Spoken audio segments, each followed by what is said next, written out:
चलता रहता होगा। लेकिन मैं दावे के साथ कह रहा हूं, हजारों का इसमें सहयोग लिया जाता है तब यज्ञ सफल होता है। लेकिन जिस दिन जिसके घर में बेटी का जन्म हो जाता है, उसी दिन उसके घर में यज्ञ का भूमि पूजन हो जाता है। बेटी के जन्म लेते ही यज्ञ का भूमि पूजन बोलो हो जाता है, उसी दिन कि नहीं हो जाता है। वो घर ही यज्ञ भूमि बन जाती है जिस दिन बेटी का जन्म हो जाता है। इसलिए मैं कहता हूं कि चाहे कितने बड़े ज्ञानी ध्यानी ब्रह्म ज्ञानी बने रहो, लेकिन बेटी के बिना तो जीवन अधूरा है। महाराज श्री जनक ने बहुत ही संस्कारी बेटों को पाया था, लेकिन अशांति तब तक रही जब तक सीता जी जन्म नहीं ली, जब तक मांडवी का जन्म नहीं हो गया, उर्मिला का जन्म नहीं हो गया, श्रुतकीर्ति का जन्म नहीं हो गया, तब तक बोलो अशांति रही कि नहीं रही। और सबसे बड़ी अशांति तो यही रही कि अकाल पड़ा। तो अकाल पड़े तो शांति रहती कि अशांति, बोलो जल्दी। अशांति तो रहती अकाल में। अकाल दुकाल पढ़े तो फिर परेशानी परेशानी, अशांति अशांति। तो सब जानते हैं कि जनकपुर में अकाल दुकाल पड़ा कि नहीं पड़ा। वो अकाल दुकाल पड़ा तो बोलो जनक जी महाराज रोए कि नहीं रोए। लेकिन ये अकाल दुकाल अशांति कब दूर हुई, जब सीता उर्मिला मांडवी और श्रुतकीर्ति जैसी बेटियों ने जन्म लिया। और जन्म लेते ही मंगल वर्षा होने लगी, झरझर पानी बरसने लगा, हरितमा छा गई, हरियाली छा गई मिथिला में, और शांति का साम्राज्य स्थापित हो गया। सावधान जनक से पूछा गया, जनक से पूछा गया कि आपके घर में बेटी सीता आई हैं, ये क्या है, इनका परिचय दो। तो जनक जी ने कहा ये मेरे पुण्य हैं। क्या है ये मेरे पुण्य हैं। और दशरथ जी से पूछा गया कि आपके घर में राम आ गए, तो दशरथ जी बोले राम हमारे जीवन के पुण्य हैं। अच्छा, इसका मतलब ये है कि संतान बोलो भैया पुण्य के रूप में होती है कि नहीं होती है। किस रूप में होती है, पुण्य के रूप में होती। भाई हम नहीं कह रहे इस बात को, अगर तुमको शिकायत है तो जनक जी से कहो ना जाके कि क्यों अपनी बेटी को पुण्य मान रहे हो। दशरथ जी से कहो क्यों अपने बेटे को पुण्य मान रहे हो। जनक जी अपनी बेटी को पुण्य मान रहे हैं और दशरथ जी अपने बेटे को पुण्य मान रहे हैं। जनक सुकृत, सुकृत मानी पुण्य, सुकृत मानी क्या होता है पुण्य। बोले जनक सुकृत मूर्ति वैदेही,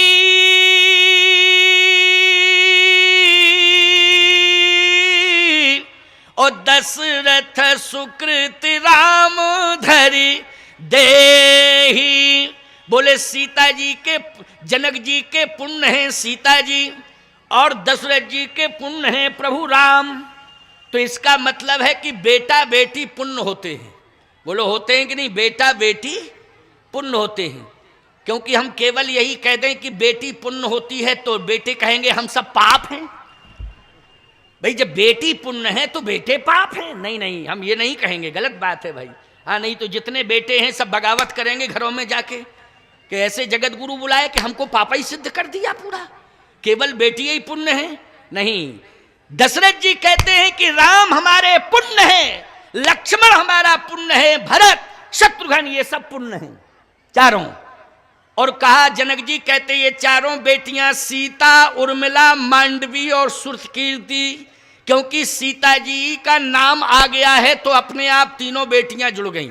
बोलो जुड़ गईं कि नहीं पुण्य से। और यदि राम जी का नाम आ गया है तो अपने आप तीनों पुत्र दशरथ जी महाराज के जुड़ गए हैं, लक्ष्मण भरत और शत्रुघ्न। बोलो जुड़ गए कि नहीं। तो इन संतानों को इन महाभागों ने पुण्य के रूप में स्वीकार किया है। अब सोचो जरा, पुण्य कब मिलता है, जब तप किया जाता है। तप किया जाता है तब पुण्य मिलता है। और ईमानदारी से बताओ, संतान गर्भस्थ होती है और जब तक वो जन्म नहीं ले लेती है मां तप करती है कि नहीं उसके लिए। बोलो उसको संभालती है, ये तप नहीं है तो क्या है।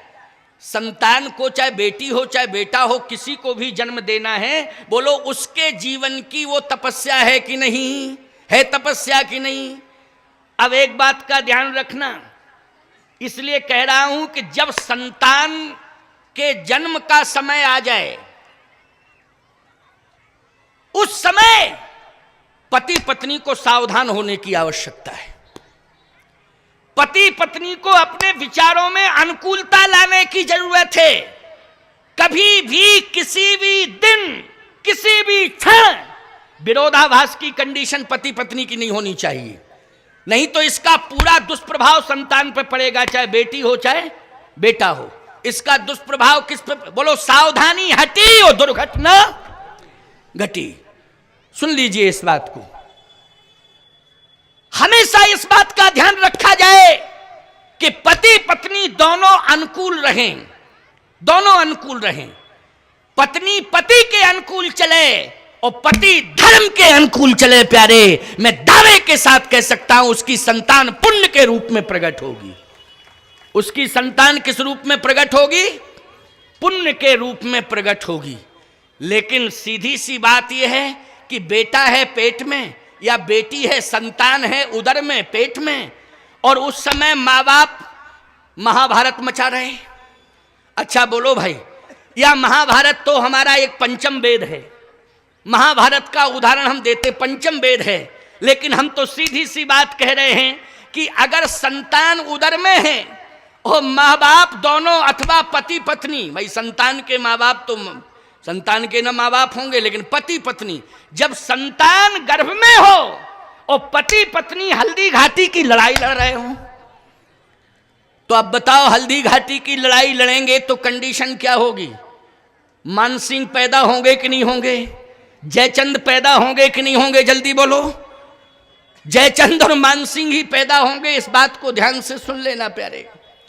मैं दावे के साथ कह रहा हूं आपसे कि उस समय सावधानी की आवश्यकता है। पति पत्नी प्रेम से चलें, प्रेम का बर्ताव करें, और प्रेम से चलना और प्रेम का बर्ताव परिवार में हर पल हर क्षण करना, ये जीवन की तपस्या मानी जाएगी तुम्हारी। और इस तपस्या को अगर तुमने पूरा कर लिया है तो निश्चित रूप से रामकृष्ण जैसी संतान तुम्हें अवश्य प्राप्त होगी, सीता, उर्मिला, मांडवी जैसी बेटियां अवश्य प्राप्त होंगी, इसमें शंका करने की आवश्यकता नहीं है। महाराज श्री दशरथ के यहाँ क्या हो रहा है? तब राम, लक्ष्मण, भरत, शत्रुघ्न ये चारों आए, बोले कौशल्यादि नारी प्रिय सब आचरण पुनीत, ओ पति अनुकूल प्रेम दृढ़ हरिपद कमल विनीत। कौशल्यादि नार प्रिय सब आचरण पुनीत, पति अनुकूल। अच्छा, कौशल्यादि ये पति के अनुकूल हैं, और महाराज दशरथ किसके अनुकूल हैं?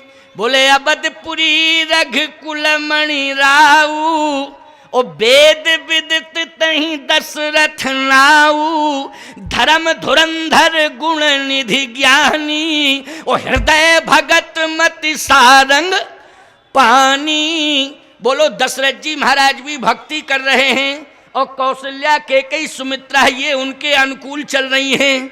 बोलो, जब ये सब देखा तो पुण्य के रूप में राम, लक्ष्मण, भरत, शत्रुघ्न, बोलो चारों बेटे आ गए कि नहीं आ गए?